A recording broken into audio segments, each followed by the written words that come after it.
There they are already talking. Lemieux and McCarty, who've had a good knockdown, drag out. And there they go, right on the whistle. Oh, baby. They were talking to one another, and immediately at the drop of the puck decided to go at it and get this over with. And guess what? Claude Lemieux is not turtling on this one. Remember, it was Darren McCarty that whooped up on Lemieux last season, and Lemieux just took it, and he stayed down in the turtle. Well, baby, he's not taking it now. This is a heck of a goal right here. This is a statement by Claude Lemieux to the Detroit Red Wings and Darren McCarty. He obviously was embarrassed that he turtled in that fight when they went against one another and had made up his mind tonight he would put an end to the turtle. Hockey is a tough sport. Lots of facets to hockey. Fighting is one of them. For decades, hockey players have celebrated toughness, resilience, the ability to play through pain.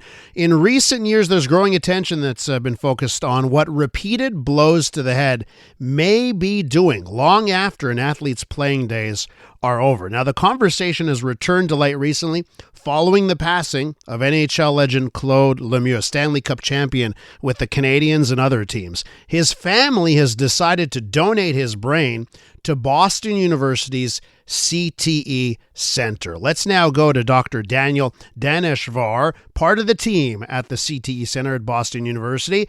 Dr. Daneshvar, welcome to the program.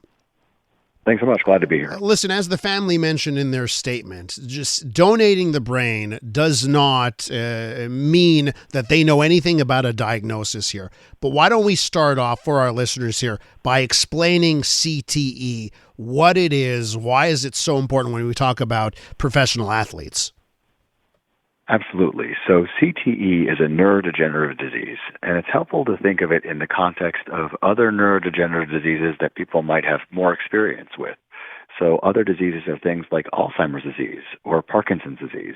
These are diseases of the brain that can affect how you think, how you behave, and how you feel. And that's what we see in CTE as well. And I know a lot of the focus on CTE has been with football players. There's been, documentaries, books, even feature films done on the subject. But now there's more and more focus on hockey players. Why is that? Yeah, so your brain doesn't care what hits it. And if you're getting repeated hits to the head, you're at risk of developing CTE. What we're increasingly realizing is it's not just one or two or even a handful of concussions that increase the risk of CTE.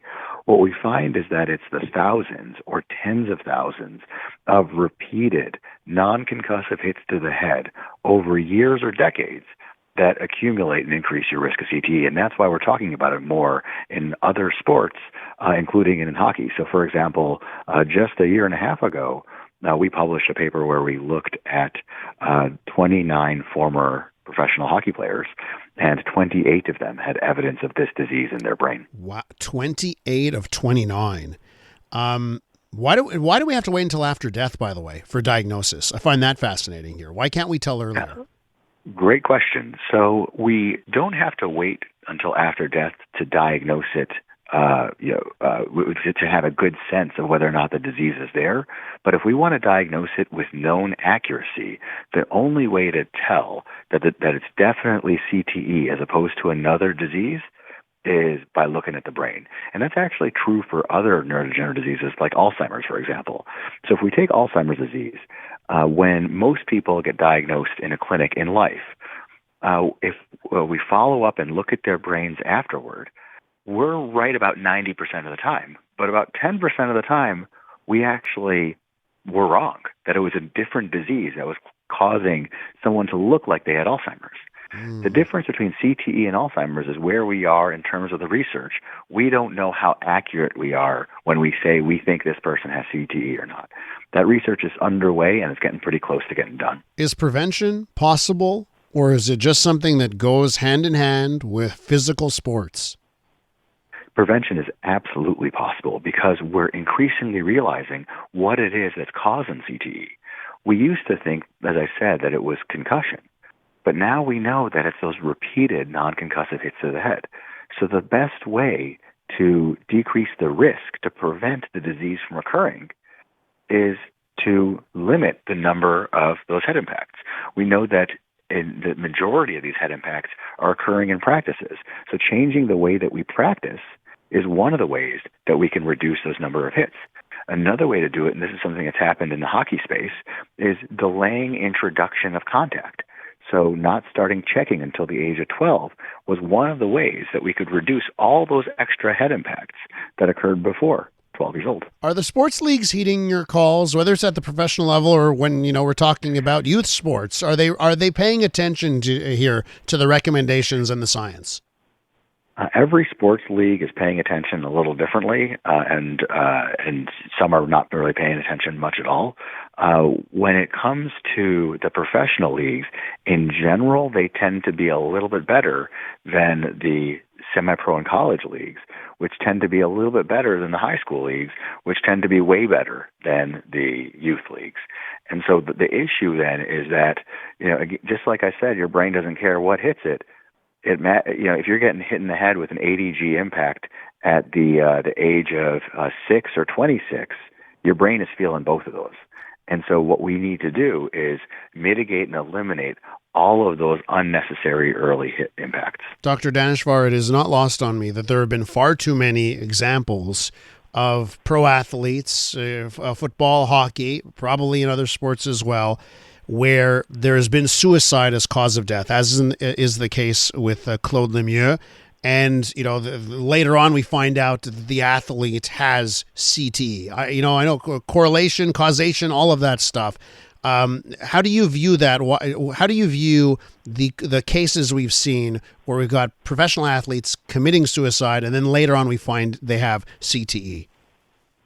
Well, suicide is tragic, and each case is complex and multifactorial. And so there very rarely is one clear-cut reason why someone dies by suicide.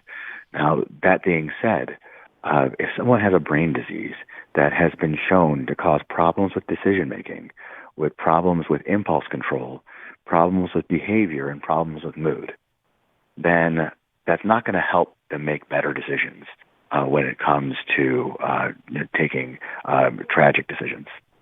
What do you say to wrap up here? What do you say to parents who've got children, teens that are in sports programs, they love their sport and just want to make sure their child ends up healthy long term? What do you say to parents who have concerns? Well, the one thing that we can do for sure to minimize risk of future problems is to minimize unnecessary hits to the head. So in my clinic, I treat NFL players, I treat NHL players, and it's really surprising to me the number of them that didn't start playing their sport until later in life, until high school, some even in college. And if they're able to play at the highest level in their game, it's really hard for me to wrap my head around why we need to have a 6-year-old or 7-year-old getting hit in the head hundreds of times a year for the sport. How does a former NHL or NFL athlete end up in your clinic? How do they end up being treated by you? Yeah, so I run a brain injury, brain health practice at Harvard Medical School, and when athletes reach out to me, then we're able to slot them into my clinic. There's a couple different avenues. One is through the NFL Players Association, which is the union for NFL players. They actually pay for NFL players to fly from all over the country to come see me in Boston. Wow. But we're working with the other leagues to try to set up similar programs for that. Dr. Daneshvar, we have to leave it there. Obviously, a renewed focus in this city in light of what happened the last couple of weeks. Thank you so much for talking to our listeners. Thanks. Great to be here. That's Dr. Daniel Daneshvar. He's part of the team of the CTE Center at Boston University. Unmistakably Canadian. It's the music that raised you. The artists raising the bar. Hi, this is Brian Adams. Hey, my name's Brett Emmons. I'm from the Glorious Sons. Hi, I'm Nelly Furtado. Made in Canada. The station that champions Canadian music. Loud, proud, and all yours. No passports required. Just press play. Tap into Made in Canada now on iHeartRadio.ca or the free iHeartRadio app.